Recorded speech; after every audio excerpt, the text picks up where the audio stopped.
prepare it for people working in this subject. But I think we have plenty of time. So if at any point something is not clear, then please feel free to interrupt me and I will try to answer your question as best as I can. Okay, so just to make sure that the main message goes through, this is actually very easy to formulate. So the problem we are looking at is that we have a quantum system in an unknown state. And we have two candidates for the state. We have to decide between these two candidates. And we are given many copies of the same state, many copies of the system in the same state. We can make measurements on it and we have to decide which the true state is. And the statement is that in the IID case, so if the samples are prepared identically and independently, then we can achieve an exponential decrease of the error probabilities. Okay, which is very good, of course. But it turns out that if you are looking at correlated scenarios, when the samples are still identically prepared, but there are some correlations between them, then we can achieve a super exponential decrease of the error probabilities. So this is the main message. The rest are going to be technicalities. So first, let me try to explain very briefly what we mean by this state discrimination problem. So there is a communication problem. Alice wants to send one bit of information to Bob, and they can use a quantum system for this communication. Alice can include her message into a state of this quantum system. So if she wants to send 0, then she prepares the system in the row, state row. This is a density operator.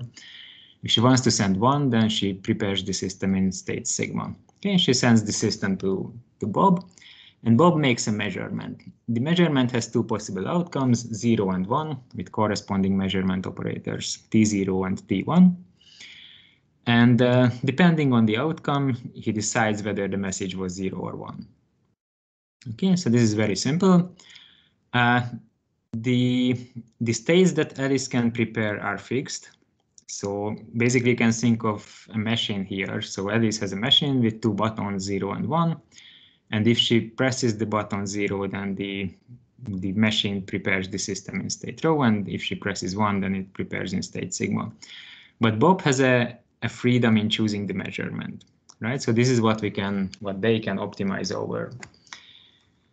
Okay, there are two ways this procedure can go wrong. Either Alice can send 0 and Bob can decode 1. And the probability of this one is given by this formula, right? So if the message was 0, then the system is prepared in state rho, and this is the measurement operator corresponding to decoding the message as 1. Okay, vice versa, if Alice sends 1 and Bob decodes 0, then this is an error again, and the probability of this error is given by this formula.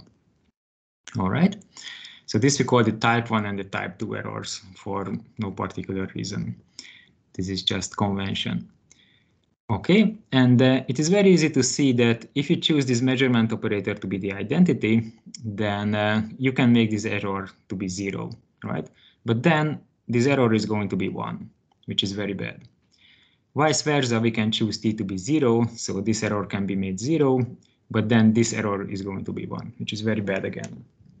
So this somehow hints at the fact that there is a kind of trade-off between these two error probabilities. So you can improve one of the error probabilities at the expense of making the other error probability worse, right? And it turns out that in general, you cannot make both error probabilities to be 0. You can do that if and only if these two density operators have orthogonal supports, right? This is very easy to check that if they have orthogonal supports, then you can make these error probabilities to be 0. And the converse direction is not too difficult to see either, right? So this is the only case when we can make both of the error probabilities to vanish. However, if Alice and Bob can use this machine multiple times, then we expect that they can decrease this error probability further. So the next scenario that we consider is the so-called asymptotic IID state discrimination, right? This is the simplest way of improving the error. So if Alice wants to send the message 0, then she simply presses the button 0 multiple times. Okay, and if this machine is operating in a memoryless way and the settings don't change during time, then the outcome is just going to be n systems all in the same state with no correlations. So the state of the system is going to be row tensor n. Likewise, if she wants to send 1, then she presses the button 1 multiple times, and then the state of the system is going to be this one. Okay, the coding is exactly the same as before. Bob is making a measurement with outcome 0 and 1, and decides whether the message was 0 or 1. Right? We have the same definition of the error probabilities, except that here instead of rho we have rho tensor n, and instead of sigma we have sigma tensor n. Okay, and again, these rho and sigma are fixed, and we have a freedom in choosing the measurement. And in the asymptotic analysis of this problem, the question is, what is the optimal speed of decrease of these error probabilities that we can achieve if we can choose any sequence of measurements, right? The parameter is the number of copies of the system. Okay, and this is a very well understood problem. There was a big breakthrough in understanding the quantum problem in 2006. Maybe I scroll down here. So there were a number of papers all in the same year that solved this problem very nicely. And it turns out that the optimal asymptotics that we can achieve is an exponential decrease of these error probabilities. So for this reason, what we want to see is the optimal exponent of this exponential decay, right? So we look at the type 1 exponent, and here we look at the type 2 exponent. Okay? And it turns out that there is this limiting curve, and everything between the coordinate axis and these curves are achievable exponents, which means that if I choose a point here, then there exists a test sequence such that the corresponding exponents are exactly these horizontal and vertical coordinates. Okay, and everything above this curve is unachievable. Right, so of course, the larger the exponent, the happier we are, because the faster these error probabilities decrease. So just a very quick explanation of what these things are here. So you see these psi quantities here. This is by sorry, I'm not using the right application. But where is my right application? Just a second.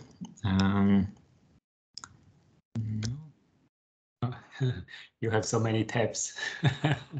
Yeah, these are all the papers I want to read at some point. And I keep all of them open. I know it's very bad, but you lost track of it. I never give up the hope that someday I will read them. Okay, so here we are now. Sorry, so, and now why can't I write pen? Okay, and let's choose some nice color. Well, okay, this is gonna be good. Okay, so this psi function is just defined to be the logarithm of trace rho to the power t sigma to the power 1 minus t, right? And what we are interested in is actually the range t between 0 and 1, and rho to the power 0 is just the projection onto the support.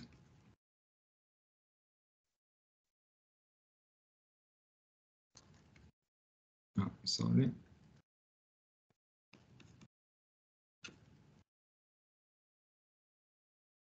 Onto the support of rho, right?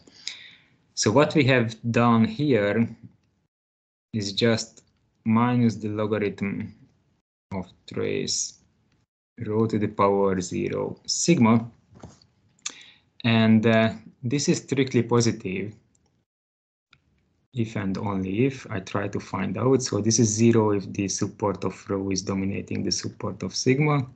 So it's strictly positive if the support of rho is not dominating the support of sigma. Hopefully I didn't make a mistake. So again, these are the support projections, and the same here. So this is just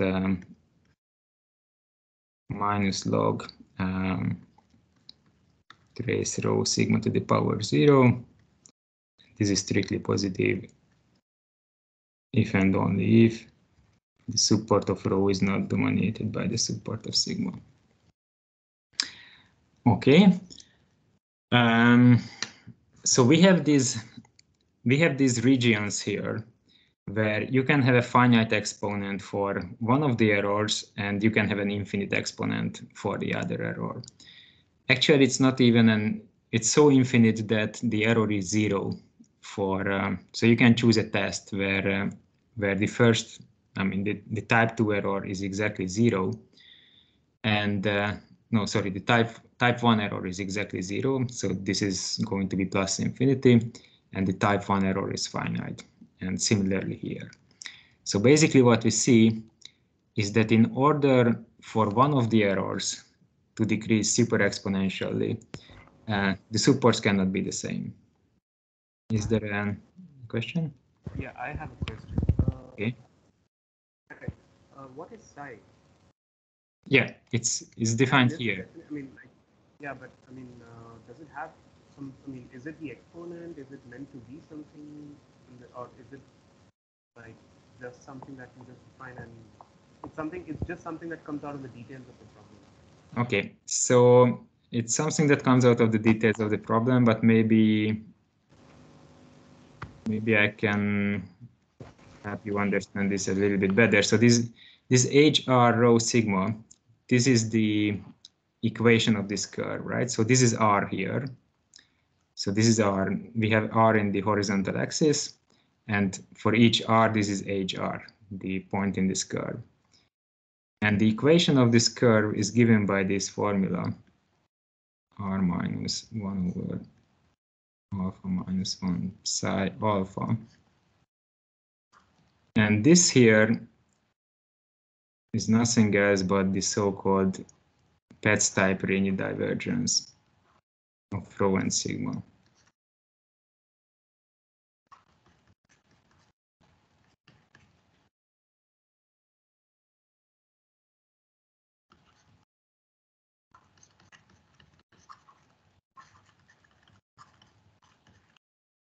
Okay.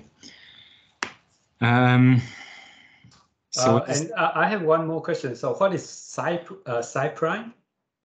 Oh, is there so that's just the derivative. Oh, I see. So basically, if everything is nice and we don't have these gaps here, so the supports are the same, then this would be the relative entropy of rho and sigma. Okay, and this, no worries. Yeah, sorry, there should be a plus here. Okay. And back to the previous question. So basically, this psi comes out. Well, for those who are a bit familiar with the details. So when you write up these error probabilities, at least classically, they are kind of large deviation probabilities corresponding to the logarithmic, corresponding to the log likelihood ratio function. And when you want to evaluate the asymptotics of these large deviation probabilities, you need the logarithmic moment generating function. And this is the logarithmic moment generating function corresponding to the log likelihood ratio. But I don't think I have time to go into the details of this. But if you are interested in more in detail, then I'm happy to explain that. Okay, so this is the picture we have. So in general, if the support of rho coincides with the support of sigma, then we have an exponential decay for both of the exponents, so somewhere here, right? And we cannot make either of them plus infinity. If we have some kind of singularity, so the supports are not the same, then we can make one of the exponents plus infinity, but not the other. And even asymptotically, the only way to get a super exponential decrease is if the if the supports are orthogonal, and then we have trivial super-exponential decrease. Okay.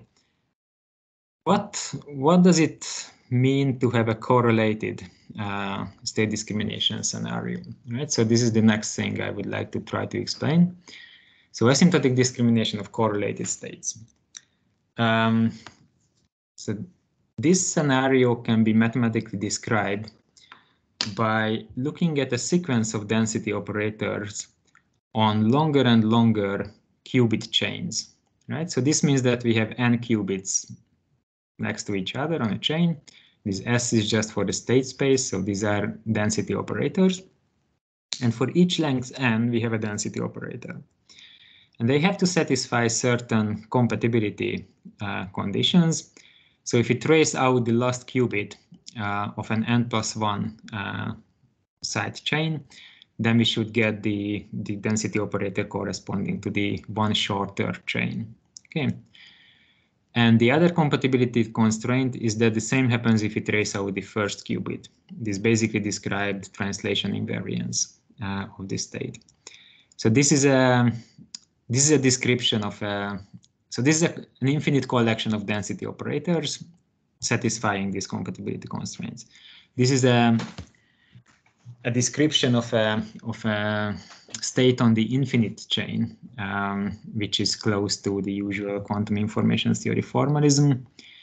If you have a background in mathematical physics, then you could consider this infinite spin chain algebra. This is a so-called inductive limit C-star algebra.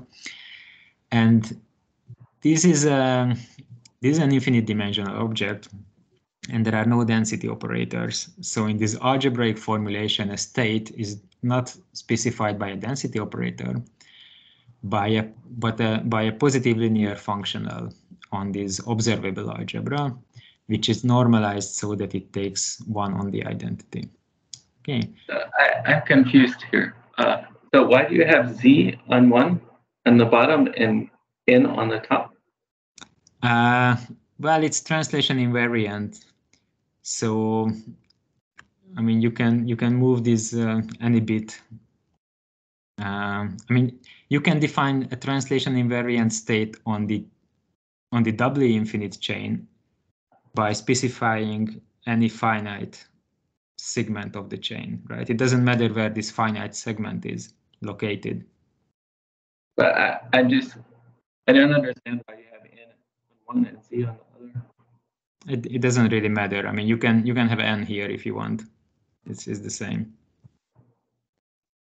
And I don't really understand the second trace compatibility condition. Sorry? That why are you tracing out the first element of the chain to get the second equality there? Yeah. That means translation invariance.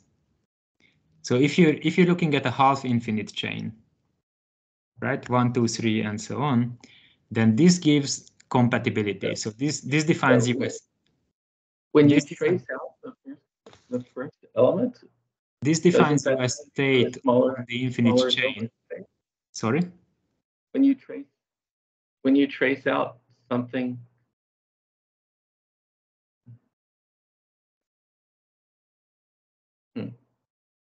Okay.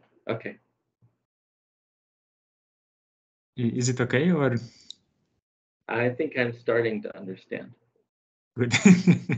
Well, I mean, it's good that if you ask questions, because if you are lost, then maybe there is something to clarify here. So why are you calling this one state instead of many states?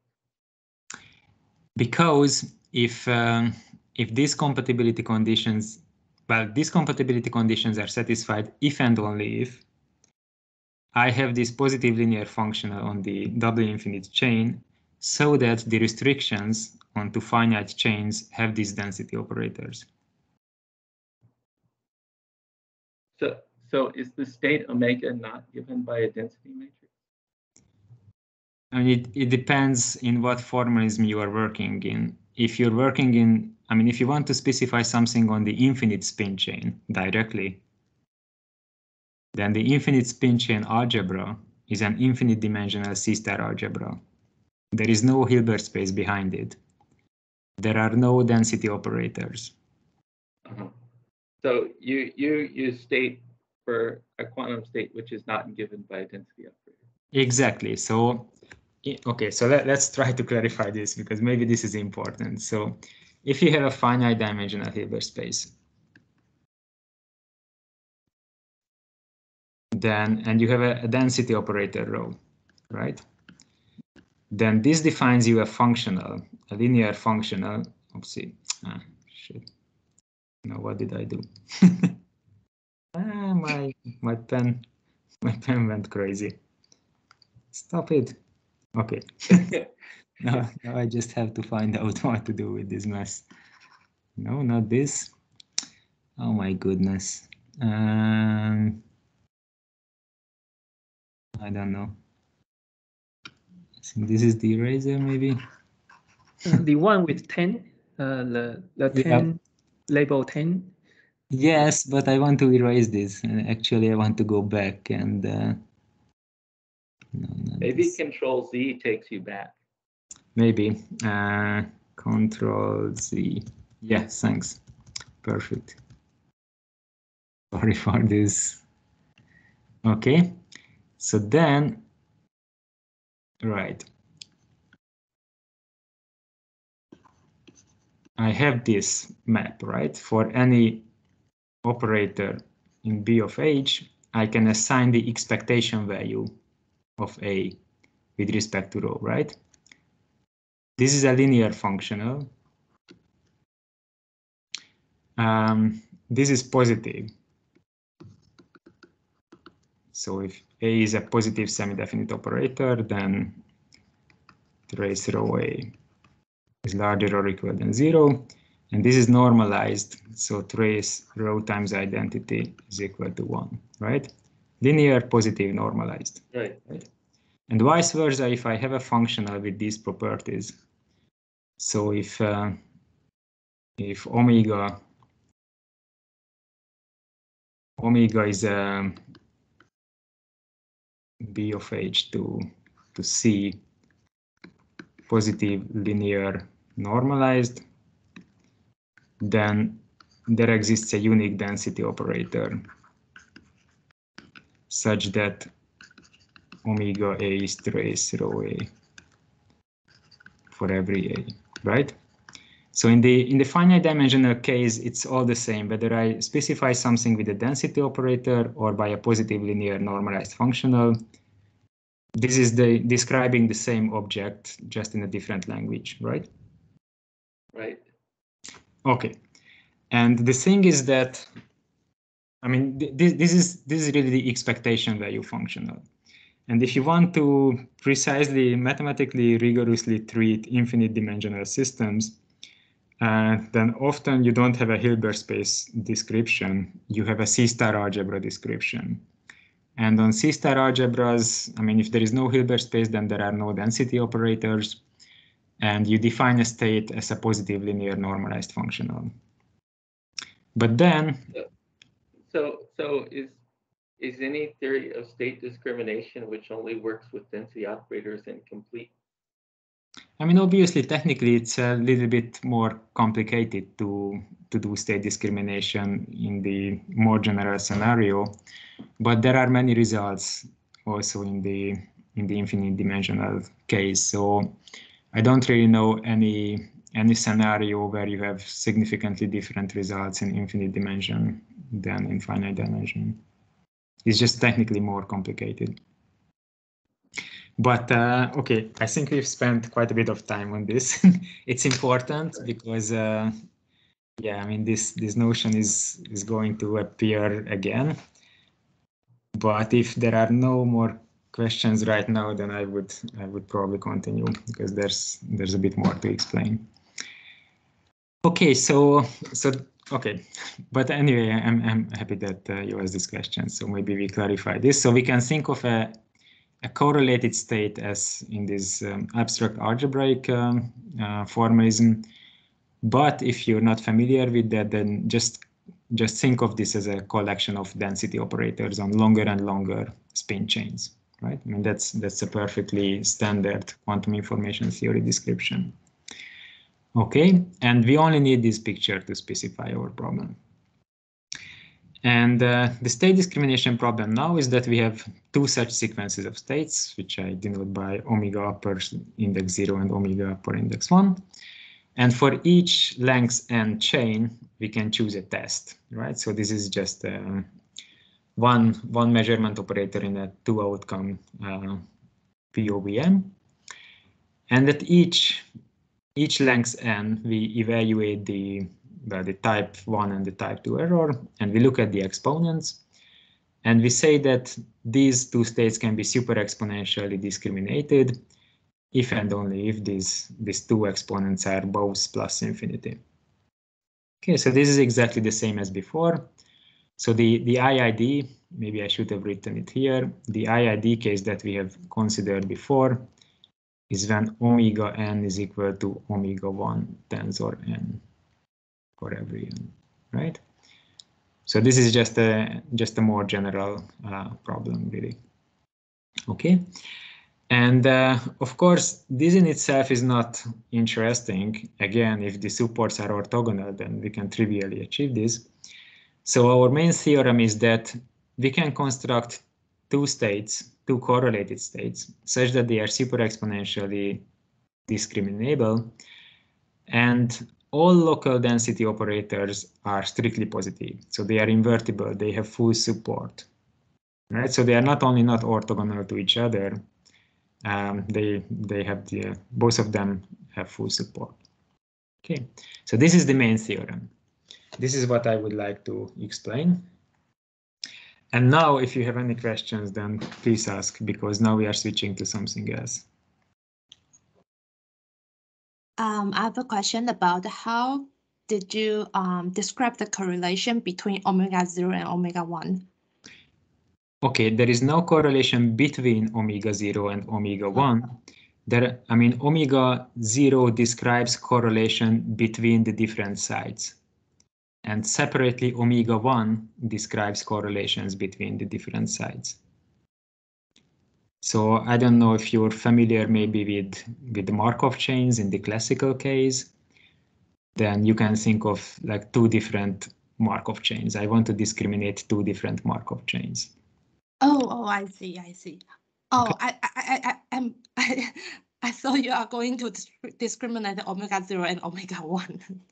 Yes, exactly. That's what I'm going to do. Yeah. But there are no correlation between these two states. They describe correlations between the different spins in the chain.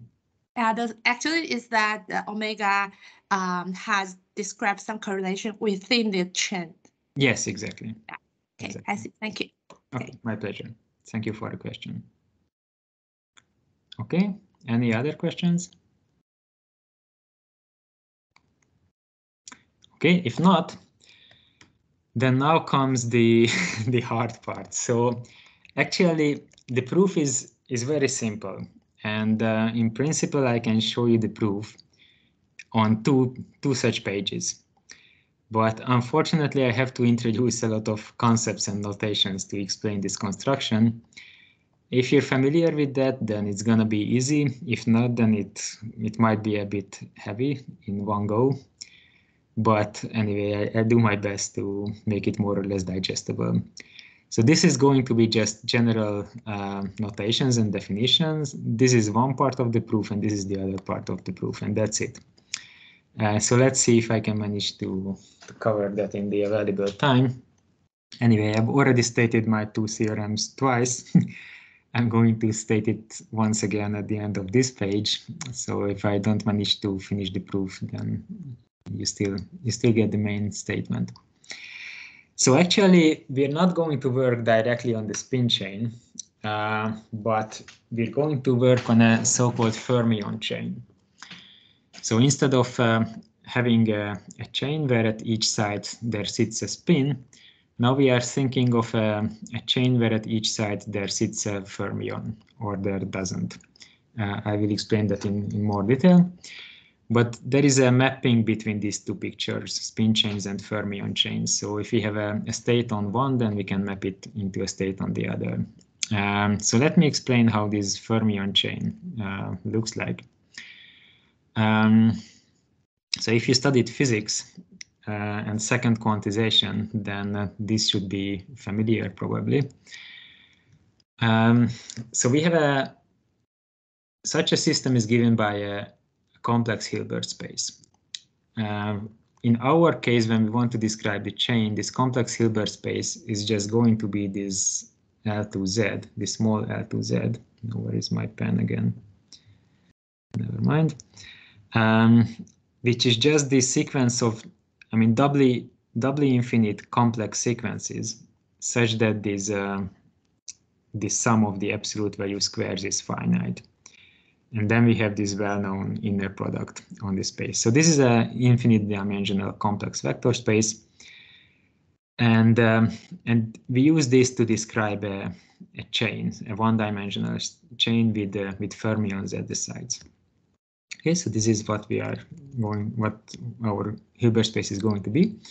And if we have vectors in this Hilbert space, then we can define their anti-symmetrized product. So we just take the tensor product of these vectors, shuffled by some permutation of k elements, and we multiply each such term by the sign of the permutation. Okay, so this is +1 or -1, depending on whether there is an even or odd number of transpositions in the permutation, and we normalize it in this way. Okay, so this is probably something that you have already seen, even though in quantum information theory the symmetrized product is more common to appear, but now we are working with the anti-symmetrized product. And if you take all such anti-symmetrized product, then they span a subspace of the k-fold tensor product space, and we call the closure of this subspace the k's anti-symmetric tensor power of this Hilbert space. Okay, so this is a subspace of the k's tensor power. This sits inside H tensor K. This is a subspace. Okay, when k equals 0, then this is just a convention that we define this to be C. Okay, and so for each k we can take this anti-symmetrized tensor product, and then we can take the direct sum of this tensor, of this anti-symmetrized tensor product. This is called the fermionic Fock space. So this basically describes a scenario when we have an indeterminate number of fermions, and this k describes the number of fermions in the system. Okay, very important are the creation and the annihilation operators. So for each vector in the Hilbert space, we have a creation operator, and in such an input in an anti-symmetrized tensor, it maps it to this kind of anti-symmetrized tensor. So there are one more fermionic modes in the outcome. One more fermion is created in this state phi, basically. Okay, and the annihilation operator is just the adjoint of this creation operator. Okay, so let us accept that this really defines a bounded operator on this fermionic Fock space, and therefore it has an adjoint. Okay, and the so-called algebra of canonical anti-commutation relations, which is the CAR algebra corresponding to this single particle Hilbert space H, is we just take all these annihilation and creation operators. They are bounded operators on this fermionic Fock space, and we look at the algebra generated by them. So we are allowed to take products and linear combinations, and we close it in the operator norm. Okay, so this is basically the linear span of the identity, and all such multinomials where we can take arbitrary products of creation operators and annihilation operators in any finite number. Okay, and so these are bounded operators on this fermionic Fock space. In general, the CR algebra is a subset of all bounded operators, but actually it's very easy to see that if the Hilbert space is finite dimensional, then we just get all operators, right? So this is just a very complicated way of defining all bounded operators on this Hilbert space. Okay, so this is the definition of the CR algebra, and this works for any any complex Hilbert space H. And as I said, we are going to be interested in this case. Describing a chain goes by taking this L2Z to be the single particle Hilbert space. And each finite part of the chain is described by C to the power n, right? So these are the sequences that are 0 everywhere outside of these indices. Okay, so this is a subspace of this L2Z. Again, this is a space of sequences, and this is a subspace of sequences, which are 0 only at finitely many sites. And it turns out very easy to see that if we take a subspace in this space and its orthocomplement, then the corresponding Fock space factorizes as a tensor product of the Fock space corresponding to this finite part and the Fock space corresponding to the orthocomplement of this part. Okay, and we can take the CER algebra corresponding to this subspace. So basically, these are all these operators here, where we are restricted to choose these phi and psi vectors from this subspace. Okay, so this is obviously a subset of this big algebra. And actually, this is very easy to, I mean, these are all very abstract definitions, but it turns out that this can be made very concrete and familiar in quantum information theory. So if you look at this C to the power n, which is a very simple object, and we choose any orthonormal basis in it, and we look at a qubit and the standard basis of the qubit, then we can define an identification between this CER algebra and the qubit operator algebra by simply defining a unitary operator which takes such anti-symmetrized tensor products and maps them into tensor product states. And on the left-hand side, these I1, Ik indices means that somehow these positions in the chain, there sits a fermion. And those indices which do not appear here, at those sites, there does not sit a fermion. Okay, and we map this vector into this vector where the exact same thing happens. If J is an element of this I1, Ik, then that qubit is in the logical 1. Okay, so it's switched on. And if that index does not appear, it's not one of the sites which are occupied by these fermions, then the logical qubit, then the value of this qubit is the logical 0. It's switched off. Okay, so this is a mapping between this Fock space and the qubit space. This is a unitary, and the image of this creation operator under this unitary is this kind of qubit n-qubit operator, which is again very simple. So at the first j-1 sites, you just have the Pauli sigma z. At the end, you have identities. At exactly the j site, you have this operator, which is just switching a 0 to 1. So if the input is a logical 0, it switches it to logical 1. And so this is why we call it a creation operator. It creates a 1. And if the value of the qubit was already 1, then it just maps it to 0. So it switches it off. That basically reflects the Pauli exclusion principle. So you cannot have two fermions in the same state. Okay. Right. Okay, I'm not gonna finish it. that's becoming quite clear. Anyway, I will try to explain this slide because then I can state my theorem once again, and then I will see what I can do about finishing this. Okay, so for everything that I said, we have a spin chain representation, right? So all these creation operators, they are just operators on n qubits, right? Maybe this is the best way of thinking of them. And then I want to define states on this infinite system.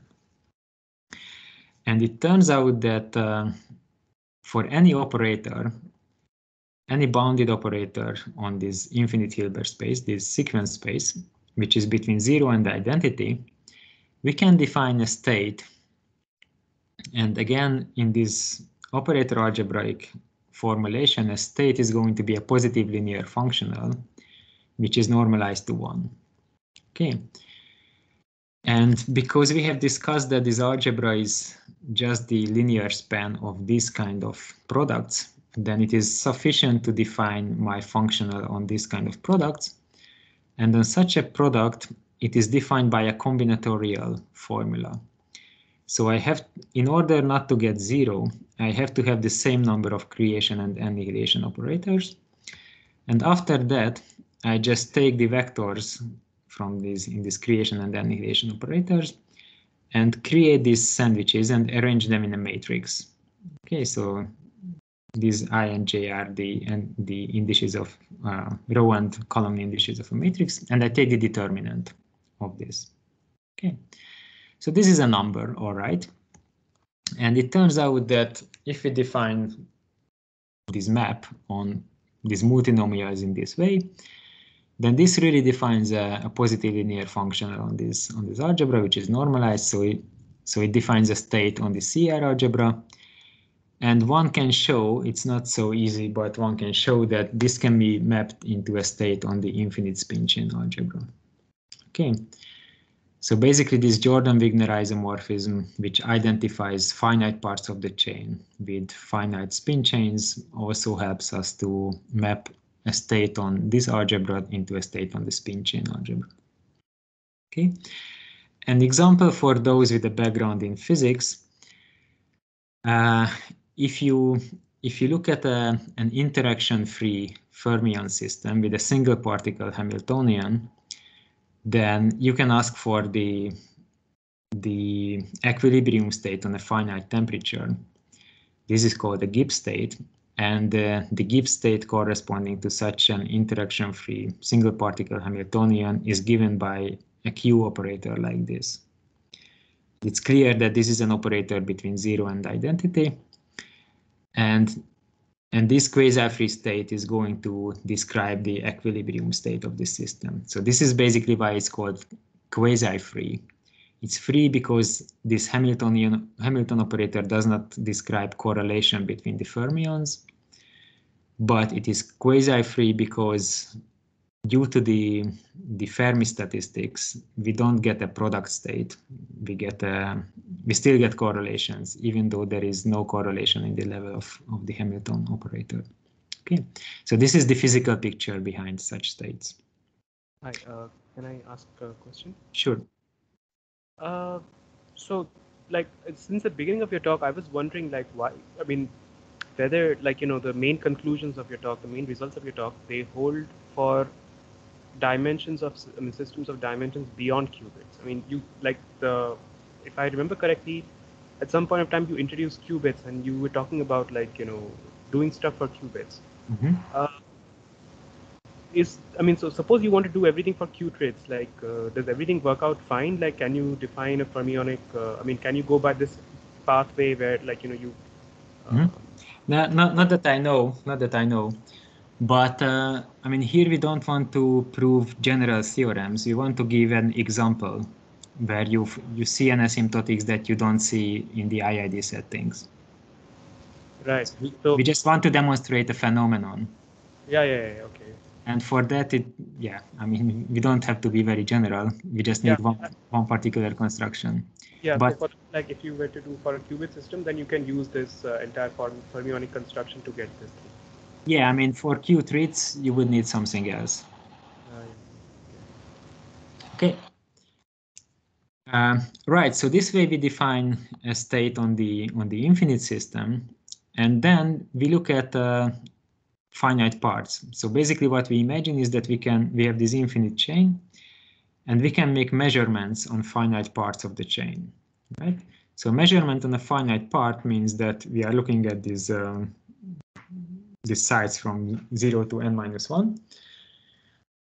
And our measurement operator, the test, has to belong into the CER algebra corresponding to this the Hilbert space of this finite part.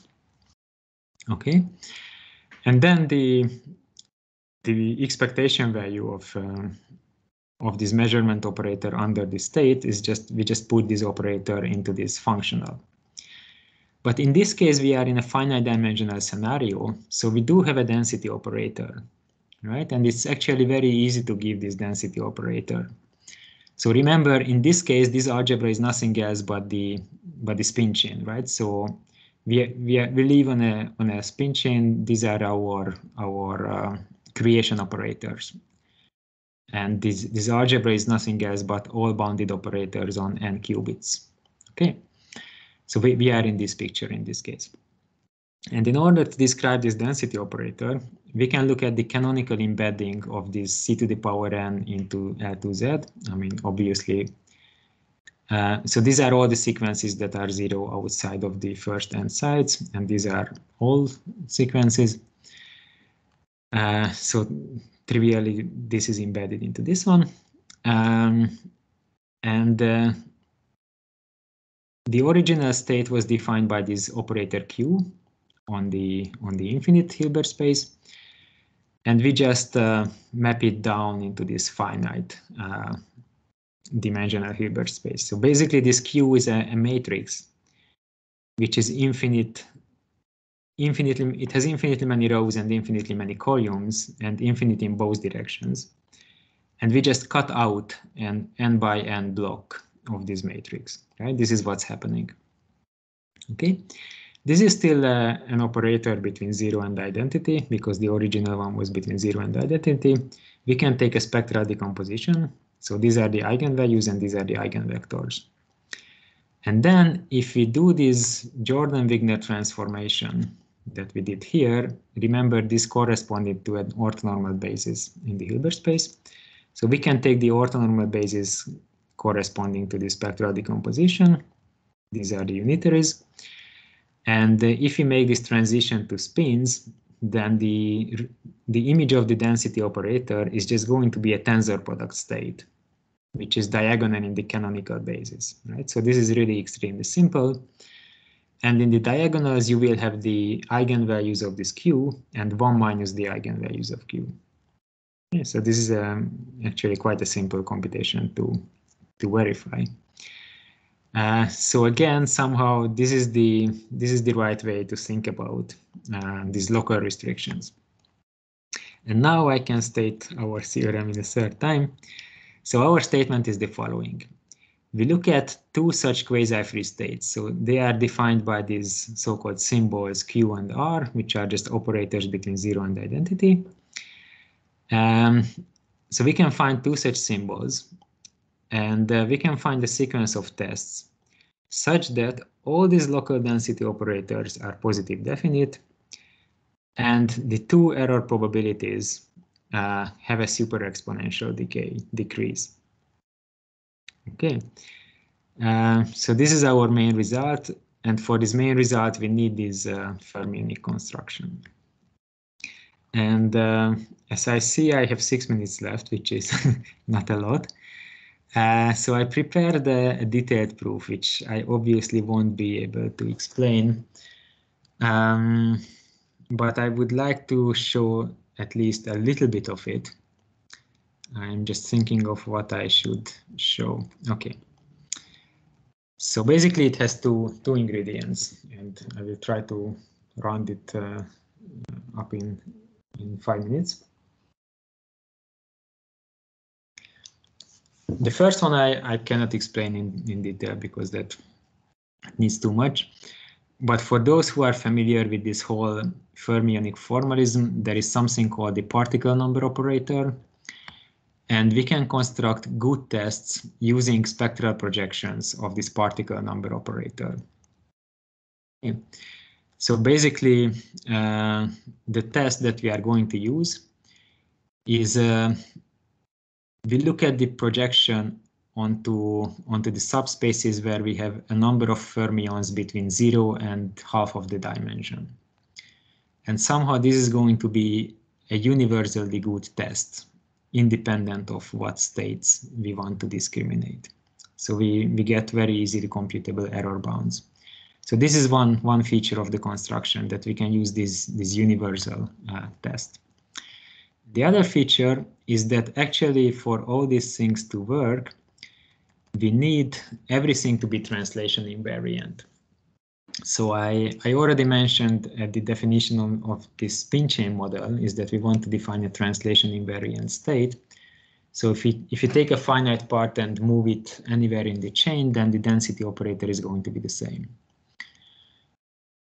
And we can define translations also obviously on this fermionic chain, and we can define the translation invariance of this quasi-free state. And it turns out that this is going to be translation invariant if and only if this symbol, I denoted it by Q before, now I denote it by A because I want to discuss the general situation. So this quasi-free state is going to be translation invariant if and only if this symbol is translation invariant. So it commutes with this translation unitary on this L2Z, right? So this is just mapping every canonical basis vector is mapped into the next basis vector. This is the definition of this unitary. Okay, and it turns out that that all these operators actually commute with each other, all such translation invariant operators, and they are simultaneously diagonalized by the Fourier transform, which means that they can be mapped into a multiplication operator on the 0 to pi interval by the Fourier transform. Or in other words, any such operator is constant along the diagonals, right? So these are doubly infinite operators, but along the diagonals, they have the same elements in their matrix. So if you look at the matrix entries, then these are just Fourier coefficients of a function, and they only depend on the difference of the entries. So this describes that they are constant along the diagonals. And the thing is that any such operator, these are called Toeplitz operators, they commute with each other. But when we look at these restrictions, that basically means that we are cutting out a finite block of these operators, right? And these are still constants along the diagonal. These are n by n matrices, but they do not commute with each other anymore. Okay, so this makes the analysis a little bit complicated. And the reason why they don't commute is that actually there is another notion which is called circular or rotation invariant operators. So if instead of the infinite chain you have a finite chain, which you can imagine as a finite ring, then you can rotate around this ring. And if similarly to this, from a function on this on the 0 to pi interval, you can define such a Toeplitz operator. In the finite case, you can define a so-called circular matrix. So a circular matrix has the same property. It is constant along diagonals, but it additionally has to be constant along the diagonals modulo n. So this means that if I look at this diagonal, the one above the main diagonal, then I have to have the same value there as here, down here, because modulo n, these are the same. Okay, and if I look at the second of diagonal, then this one has to have the same values as here. Okay, so these are called circular matrices, and they all commute with each other. But the restrictions, I mean, the cutting out of these Toeplitz operators, they are not circular because we don't have this extra constraint. But then we pretend that they are circular operators, and these circular operators are diagonalized by the discrete Fourier transformation. And then we take these blocks and kind of diagonalize them with the discrete Fourier transformation. And from that, we can construct this sequence of tests that we need to achieve the super-exponential discrimination. Okay. So really, the proof is basic Fourier analysis, and it fits into this page. And the last part is just explaining why the local density operators are invertible. Sorry, I've run out of time. If you're interested, I'm happy to share the slides with you. You can check them here. The paper is on the archive. It's very short. It's 10 pages all included. And if anyone has further questions, then I'm here for. I'm very happy to answer your questions. Okay. So thanks a lot for your patience. Okay. Thank you, Milan. I do have a question. So in the scenario of channel coding, we are studying the trade-off between the transmission rate and the error exponent. So so is that true that your result provides an example of an infinite capacity case? Because now the transmission rate can be arbitrarily large, and then the error exponent is also infinite. So it means that if the channel outputs are all such example, such infinite spin chain states, then maybe in this example, the channel capacity is infinite. That's a very interesting idea. Yeah, I mean, I don't see immediately how this example could be turned into a channel example, but I think it would be very interesting to explore this kind of super exponential trade-off that you are mentioning here. Okay, now I'm back to Teams. Okay, right. So yeah, that's a very good idea, but I don't know immediately if you can use our example to achieve something like that. Yeah. Okay. And let's go back to the entropy quantities. So we know that for the product case or CQ channel case, the output is is the product state. So the running capacity or running information are additive. Yeah. And then in your case, because the channel outputs are all correlated, so can we say that the regularized version of the running mutual information diverges? Yeah, that's what we would expect, probably. Yeah. So I don't know if I'm allowed to share something more. So that you asked this question about divergent Rényi quantities. Yes, exactly. And indeed, this is somehow a key feature of the super exponential distinguishability. Yes. So in a different scenario, again, discriminating quasi-free states corresponding to symbols Q and R, which corresponds to some functions on the one-dimensional torus, right? So on 0 to pi interval. If they are nice in the sense that these functions have to be between 0 and 1, but if they are bounded away from 0 and 1 by a constant, then actually you can compute these regularized quantities. This is basically the regularized Rényi divergence without the 1 over alpha minus 1. Okay. Okay. Yeah.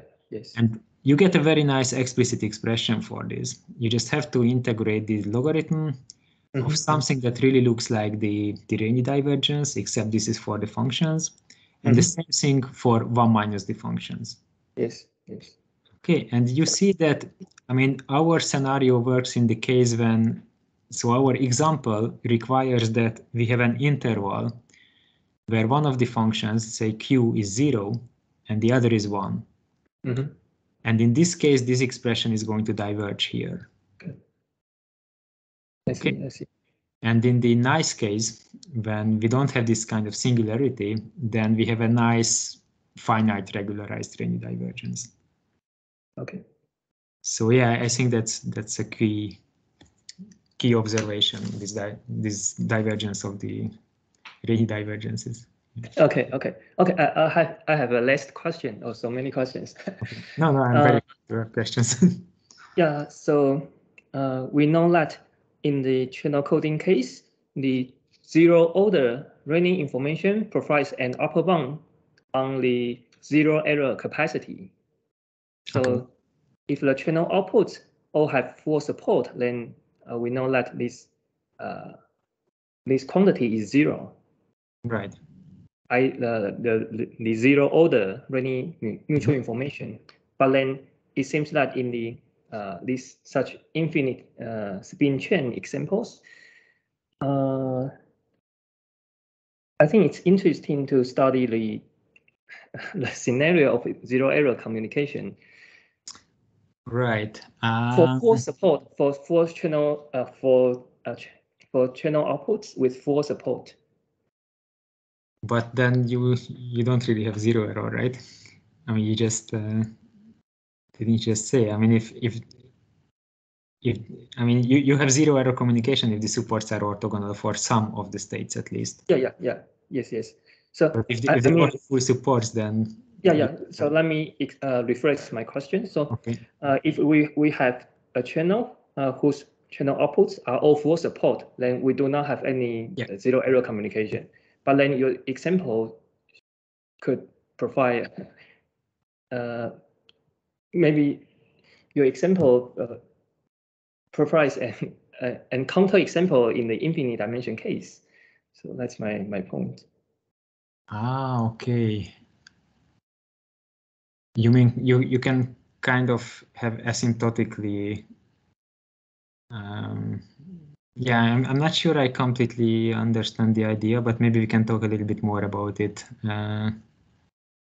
Yeah, because in this case, the zero order Riemann capacity is still positive, or can be infinite. Is it? Okay, I don't see it immediately, Okay. but maybe we can discuss it afterwards. Mm-hmm. Okay, so that's my question. So, yeah, so I'm just wondering the zero order Riemann capacity of your examples. Is it strictly positive or not? If it is strictly positive, then it is an interesting.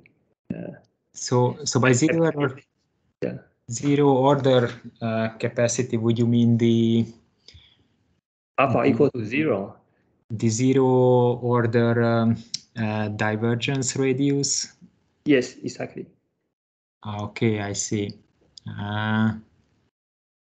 But I don't quite see how it. Yeah, but here we need to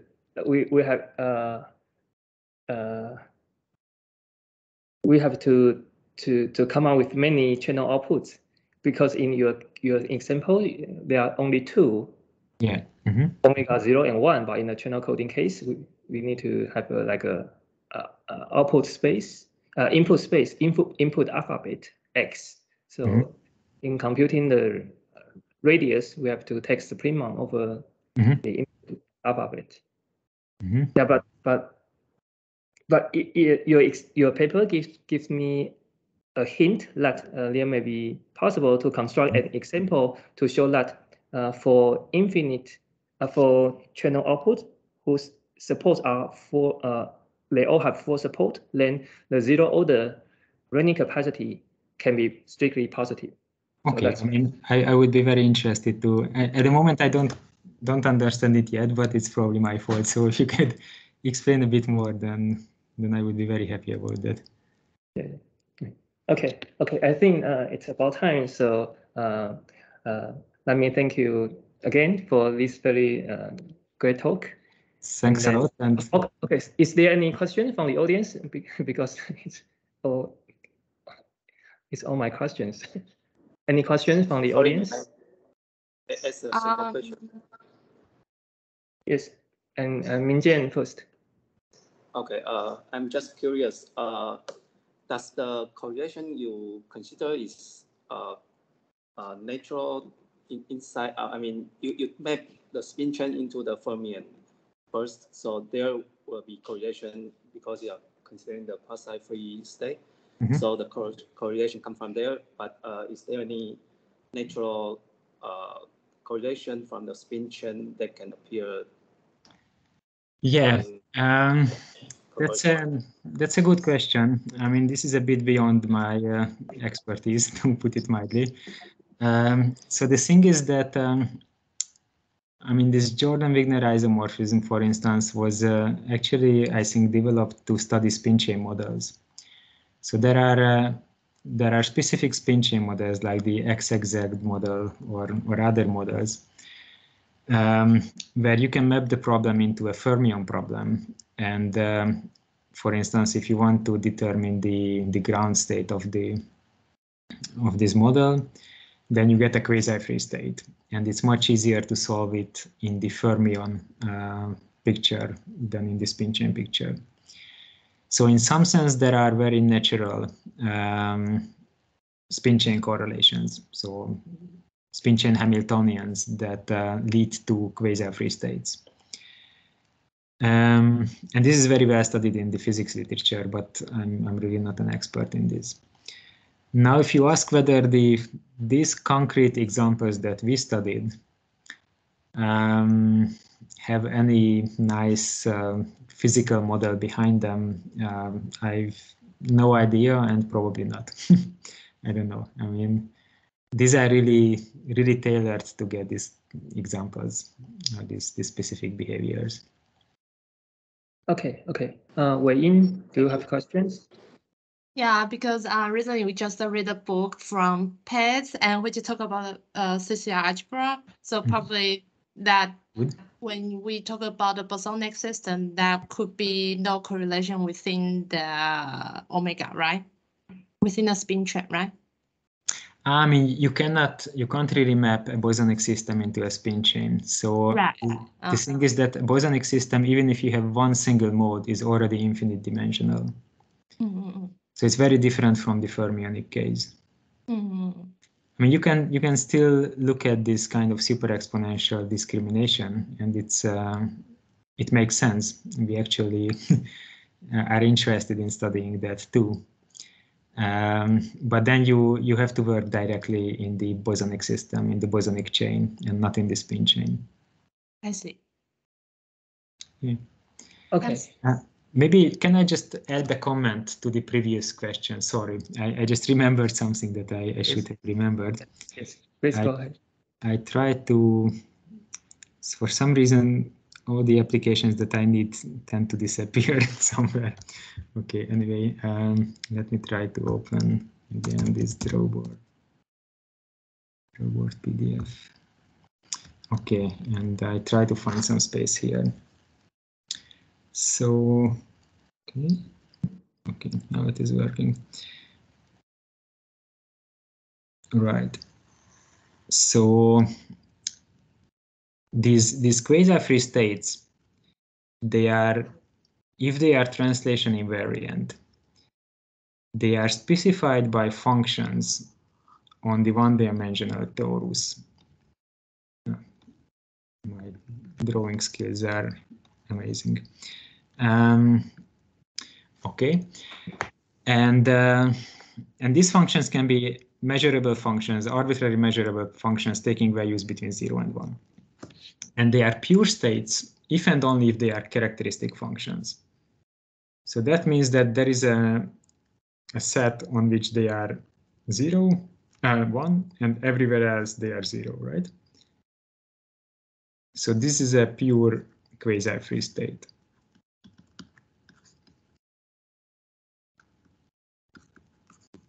All of them looks like this. Okay, they are characteristic functions of some part. And our examples that we considered, I don't like this color so much.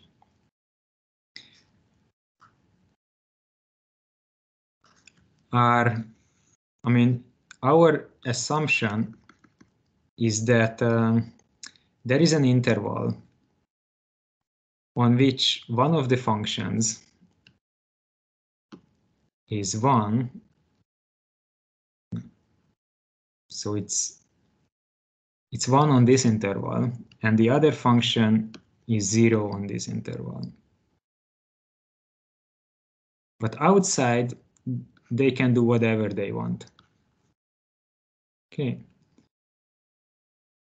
We don't impose any restriction on their behavior. They can be very ugly. Okay. And whenever we have such a picture, then we have this super-exponential discrimination. And pure states are a very, very particular